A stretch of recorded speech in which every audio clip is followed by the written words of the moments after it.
કેમ છો બાળકો? ચાલો આજે આપણે શીખીશું ધોરણ 5 ગુજરાતી સદ્યપોથી પાઠ છે ચોથો, તડકો અધમળ ડાંગર જલમલ.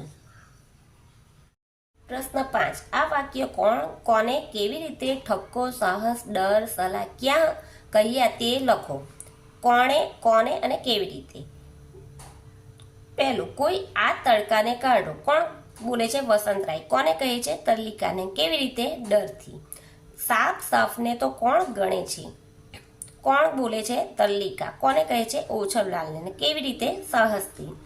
મને કશું થશે તો નહીં ને? કોણ કહે છે? ઓછવલાલ. કોને કહે છે? તરલિકાને. ને કેવી રીતે? ડરથી. તમારે પડદો ઉઠાવવાની જરૂર શા માટે પડી? કોણ કહે છે? ઓછવલાલ. કોને કહે છે? વસંતરાયને. ને કોણ કેવી રીતે કહે છે? ઠપકાથી. ઝટ આવજો હો ભાઈ. કોણ બોલે છે? તરલિકા. કોને કહે છે? ફાયર બ્રિગેડ વાળાને. અને કેવી રીતે? સલાહથી. બાપુજી તમે ઝટ પલંગ પર ચડી જાઓ. કોણ કહે છે? તરલિકા. કોને કહે છે? વસંતરાયને. ને કેવી રીતે? સલાહથી. વસંતરાય તમે ખરા છો હો.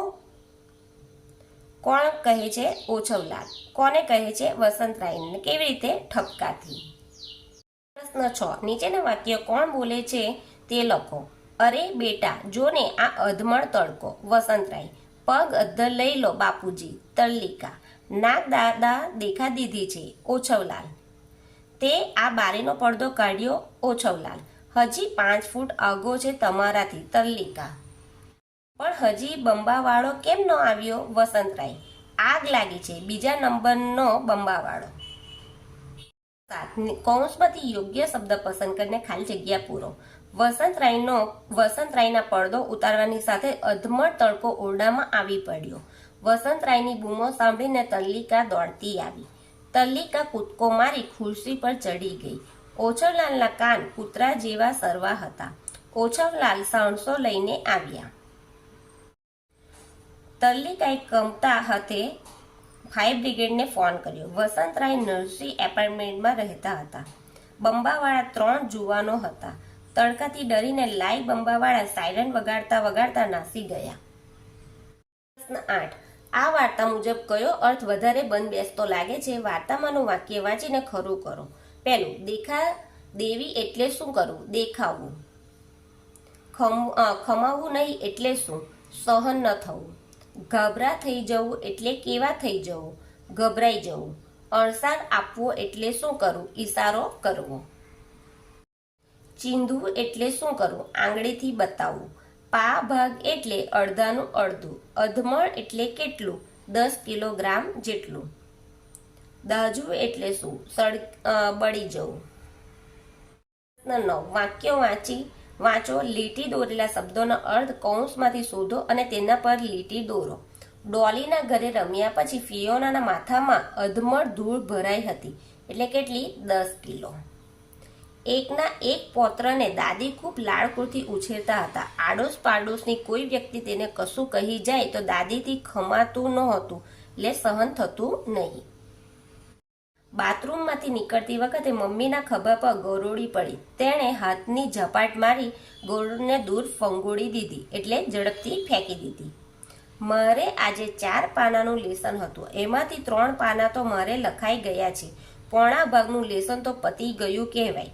હવે પા ભાગનું લખતા કેટલી વાર? એટલે અડધાનું અડધું. શાળાના મેદાનમાં સાપ જોઈને બાળકો હફડા ફફડા થઈને સાહેબ પાસે દોડી ગયા, ગભરાઈને. પ્રશ્ન 10. નીચેના વાક્યો મોટેથી વાંચી જુઓ અને જે શબ્દ બરાબર ન લાગતો હોય તે છેકી નાખો. પહેલું, કચરો હંમેશા કચરા પેટીમાં ફેંકવો. ફંગોળવાને ખોટું કરવાને જોઈએ. ચાલુ વાહનમાં બેસવા જતા ફંગોળાઈ જવાય, એટલે ફેંકાઈને કરી દેવાનું, લીટી પાડી દેવાની. અમે બધા તો બેન્ચ પર ચડી ગયા, પણ રશ્મિ તે કઈ ડરે છે? એણે તો કાચીનાને પૂંછડીથી પકડી બારી બહાર ફંગોળી દીધો. ફેંકીને લીટી પાડી દેજો. બગડી ગયેલા ફળ અમારે ફેંકી દેવા પડ્યા. અગોરે હમણાં જ ગેસ બંધ કર્યો છે. અડકીશ તો દાઝી જઈશ. રોટલો હોય તો રોટલી થોડી વારે ફેરવવા પડે, નહીતર તે બળી જાય છે.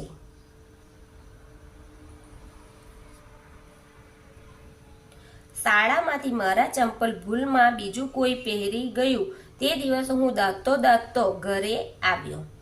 ગમે તેમ કરી ઉંદરને બહાર કાઢો, એ જ્યારથી ભરાયું છે બધું કાતરી જ ખાય છે। 4 ચોર એક જ ઘરમાં ચોરી કરવા પ્રવેશ્યા। 11 વાક્ય વાંચો। જે વિકલ્પો વાક્યમાંથી વાતના અર્થ સાથે બંધ બેસતા હોય તેની સામે આગળના કૌંસમાં ખરું કરો। પહેલું, વસંતરાયની ચામડી એવી નાજુક હતી કે પોષ મહિનાની મોડી સવારનો તડકો પણ એમનાથી ખમાતો ન હતો। તો કયું આવશે? પહેલું, શિયાળાનો કૂણો તડકો વસંતરાયની ચામડી સહન કરી શકતી નહોતી। બીજું, તરલિકાએ કમતા હાથે ફાયર બ્રિગેડને ફોન કર્યો અને કહ્યું, માછલા પકડવાની મોટી જાળ લઈને આવો। નરસિંહ એપાર્ટમેન્ટ, ટોલ નાકા, અમદાવાદ 22। હા, ગણેશ બિલ્ડિંગથી 2 મિનિટને રસ્તે જ છે, પણ જટ આવો હો ભાઈ। તો કયું આવે? તડકાની સમસ્યાને કારણે તરલિકા થોડી ગભરાઈ હતી। ત્રીજું, ઓછવલાલને તડકાથી દાઝીને ભડથું થઈ ગયેલા એક સાથે અનેક માણસો સાંભળ્યા। તેમણે આંખો મીચી દીધી। બિચારા બહેરા ભાભી આ તલ્લીને પરણવાનો કોડ સાથે જશે હે રામ। તો કયું આવશે? ઓછવલાલને લાગ્યું કે તલ્લિકાના બા તડકાથી દાઝીને મૃત્યુ પામશે। વાક્યોને વાર્તાની ઘટના મુજબનો ક્રમ આપો। દરેક વાક્ય વાંચીને જેટલું હસવું હોય એટલા હીહીની સંખ્યા જેટલી અંગ્રેજીમાં લખો। તો અહીંયા જો પહેલા નંબર પર આવશે, ઓરડાના અધમણ તડકો જોઈ વસંતરાય ડરી ગયા। તો અહીંયા હી હી કેટલી વાર આવ્યું છે? 3 ટાઈમ। એટલે તમારે જેટલી વાર હી હી કરો એટલા ટાઈમ, જેટલી વાર કરો છો એટલા ટાઈમનું લખવાનું છે। તો બીજા નંબર પર આવશે, તલ્લિકાએ વસંતરાયને પલંગ પર ચડી જવાની સલાહ આપી। તો અહીંયા મેં કેટલી વાર હી હી લખ્યું છે? 6 વાર, એટલે 6 વાર।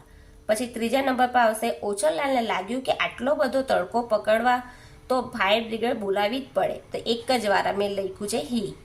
પછી ચોથા નંબર પર આવે છે, ફાયર બ્રિગેડના માણસો તડકાથી ડરીને ભાગી ગયા। તો અહીંયા મેં લખ્યું છે હી હી કેટલી વાર? 5 વાર। પાંચમા નંબર પર લખ્યું, તલ્લિકાના બાએ આખી વાત પર પડદો પાડી દીધો। તો અહીંયા મેં 2 વાર લખ્યું છે। નથી ઘરમાં બધાને પૂછીને કયા મહિનાનો તડકો કેવો લાગે છે તે કૌંસમાંથી શોધીને લખો। પહેલું, કારતકનો મીઠો। બીજું, માગસરનો મીઠો। ત્રીજું, પોષનો કૂણો। મહાનો હુફાળો। પાંચમાનું ઓતરા ચિત્રા ને ચૈત્રનો આકરો। વૈશાખનો ધમધુકતો। આઠમું, જેઠનો કાળઝાળ। અષાઢનું મીઠો। શ્રાવણનો કૂણો। ભાદરવો આકરો। આસો હુફાળો। પ્રશ્ન 14, આ વાર્તા બીજી કઈ કઈ રીતે કહી શકાય લખો। એક વખતની વાત છે, એટલે શરૂઆત આપણે આ રીતે કરવાની છે। એક ગરડા ઉંદરે કહ્યું, બિલાડીના ગળે ઘંટ બાંધીએ। બીજા ઉંદરે કહ્યું, તેના કરતાં વધારે સારા રહે। ઉંદરડીઓ સ્ટ્રિંગ વાળું ઝાંઝર શોધી લાવી અને બિલાડીની ફરવાની જગ્યાએ ઝાંઝર મૂકી દીધું। બિલાડીના પગમાં ઝાંઝર પહેરાઈ ગયું। પૃથ્વી પર બિલાડી ઓછી અને ઉંદરની વસ્તી ખૂબ વધી ગઈ। એવું થશે કે એક ગરડો ઉંદર કહેશે, એક ઉંદર કહેશે બિલાડીના ગળે ઘંટ બાંધીશું, બીજા કહેશે ઝાંઝર બાંધીશું તો સારું રહેશે। ઉંદરડીઓ સ્પ્રિંગ વાળું ઝાંઝર શોધી લાવશે અને બિલાડીની ફરવાની જગ્યાએ ઝાંઝર મૂકશે, તેને ઝાંઝર પહેરાઈ જશે। એ દિવસથી પૃથ્વી પર તેમની સંખ્યા વધશે। ફિયોનાના પપ્પા દાદા માટે સાંભળવાનું મશીન લાવ્યા। તે પછી દાદા ફિયોનાની બધી વાત સાંભળી શક્યા। દાદા ફિયોનાની તકલીફ સમજી ગયા। તેમણે તેમને વર્તન સુધારવા કહ્યું, તેથી તેમણે આયાની જરૂર રહેતી નથી। ફિયોના તેનથી ઉદાસ રહેતી નથી, તેથી તે ખુશખુશાલ રહેતી। ફિયોનાના પપ્પા દાદા માટે સાંભળવાનું મશીન લાવે છે। તે પછી દાદા ફિયોનાની બધી વાત સાંભળી શકે છે। દાદા ફિયોનાની તકલીફ સમજી જાય છે। તેમણે તેમને વર્તન સુધારવાનું કહે છે। હમણાં તેને આયાની જરૂર રહેતી નથી। ફિયોના ઉદાસ રહેતી નથી, તે હમણાં ખુશખુશાલ રહે છે।